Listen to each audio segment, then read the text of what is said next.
Kumusta mga ka-office mates? Sa episode na ito, mag-iikot tayo dito sa Maynila. At ang getaway natin for today ay ang Fort Santiago. Nakapunta na ba kayo dito? Kung hindi pa, tara na at samahan nyo kaming magbalik sa nakaraan at alamin ang kasaysayan sa loob ng lugar na ito. Before pala tayo mag-start sa ating tour, merong mga parking lot dito na nagkakahalaga ng 50 pesos sa mga sasakyan, 35 pesos sa mga motorcycle, at kung mag-overnight naman kayo, 150 pesos ang kailangan nyong bayaran. Sa gitna ng modernong Maynila, matatagpuan ang isang lugar na tila bumabalik ka sa nakaraan.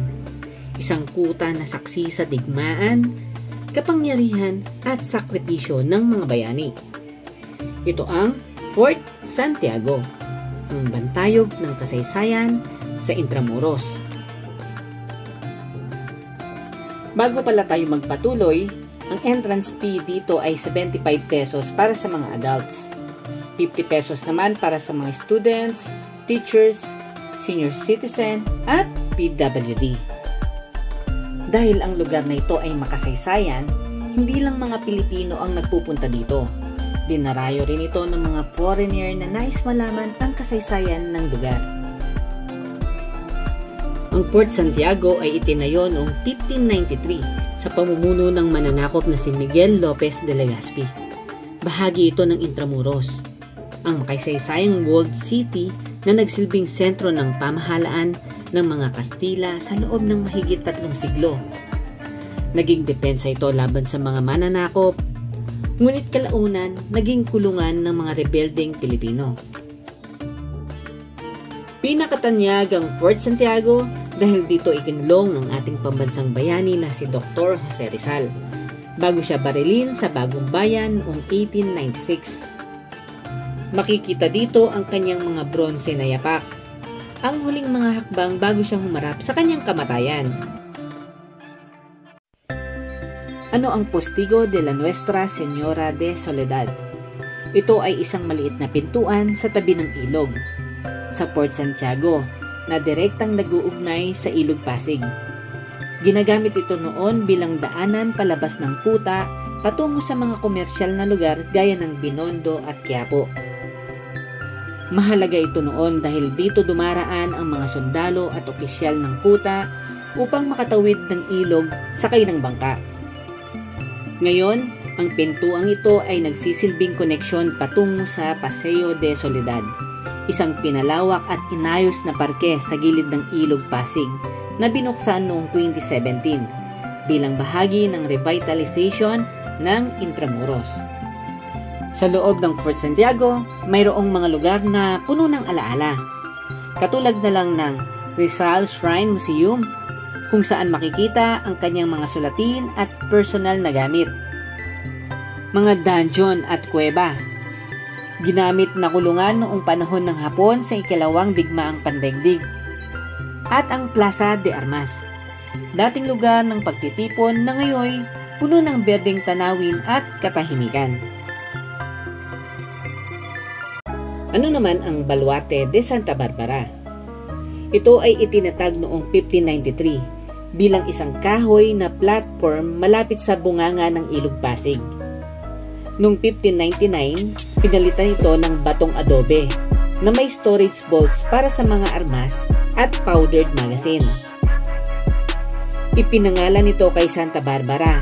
Siya ang patron saint ng mga artillerymen, armorers at mga taong naghahawak ng eksplosibo. Nakaharap ang Baluarte sa Pasig River, kaya isa itong pangunahing depensa laban sa banta mula sa ilog. Ginamit ang mga storage chambers na ito bilang kulungan ng mga bilanggo sa panahon ng Kastila, pati na rin noong World War II ng mga Hapones para sa mga gerilya at sibilyan.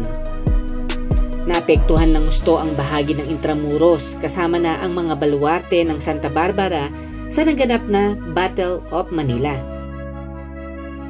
Ngayon, bukas ito sa publiko bilang bahagi ng Fort Santiago at maaari ng pasukin ng libre kapag may entrance ticket ka na sa fort. May display gaya ng I Make History Fortress, isang Lego-based exhibit, na matatagpuan sa loob ng Fort Santiago.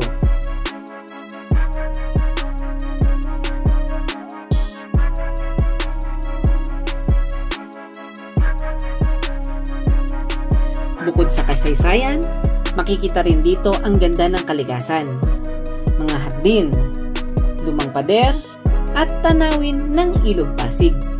Isang magandang lugar para magnilay-nilay at damhin ang kasaysayan ng Maynila. Ang pader ng Fort Santiago ay hindi lang proteksyon nung nakaraan, kundi bantayog ng kasaysayan at kaligtasan ng Maynila. Ngayon, ang mga bisita ay maaring maglakad sa ibabaw ng ilang bahagi ng pader, parang stone walkway na may tanawin ng Pasig River at Intramuros. Ang mga pader ay nagsisilbing backdrop ng mga hardin, museo at mga exhibit, kabilang ang Rizal Shrine. Isa rin itong paboritong lugar para sa mga tourist photos, heritage walk at minsan mga cultural events. Kung bibisita kayo dito mga ka-office mates, pinakamainam bumisita sa umaga o hapon para iwas init. Bukod sa Fort Santiago, pwede mo ring isama sa inyong tour ang pag-iikot sa Intramuros, tulad ng San Agustin Church, Manila Cathedral at iba pang makasaysayang pook. Dahil may time pa kami mga ka-office mates, naglakad-lakad na rin kami at bumisita sa Manila Cathedral. Ang Manila Cathedral ay unang itinayo bilang simpleng simbahan, nagawa sa nipa at kawayan noong 1571. Matapos itatag ng mga Kastila ang lungsod ng Maynila bilang kabisera ng bagong kolonya. Noong 1579, itinaas ito bilang Katedral ng Maynila. Matapos ideklara ni Pope Gregory XIII ang Maynila bilang diocese. Sa paglipas ng mga siglo, ang katedral ay paulit-ulit na nasira ng lindol, bagyo at digmaan. Ngunit muling itinayo bilang sagisag ng pananampalataya at katatagan ng sambayanang Pilipino. Ang kasalukuyang gusali na itinayo noong 1954 hanggang 1958 sa disenyo ni Fernando Ocampo ay nananatiling nakatindig bilang buhay na patotoo ng kasaysayan at ng walang hanggang pananalig. Dito ginanap ang mga makasaysayang misa na pinangunahan ng 3 Santo Papa, sina Pope Paul VI, Pope John Paul II, at Pope Francis. Ngayon, ang Manila Cathedral ay nananatiling puso ng pananampalataya at kasaysayan sa Maynila.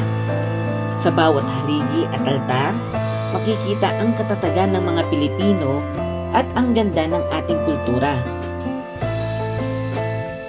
Kaya't sa inyong pagbisita dito, hayaan ninyong maranasan hindi lamang ang kasaysayan, kundi ang buhay na pananampalataya na patuloy na bumabalot sa dambanang ito. So mga ka-office mates, kung bibisita kayo sa Maynila, siguraduhin ninyong maging parte ang kasaysayan sa inyong bucket list. Tulad na lang nitong Fort Santiago, Manila Cathedral, at iba pang mga historical places dito. So guys, ano pang hinihintay nyo? Tara, lagout na!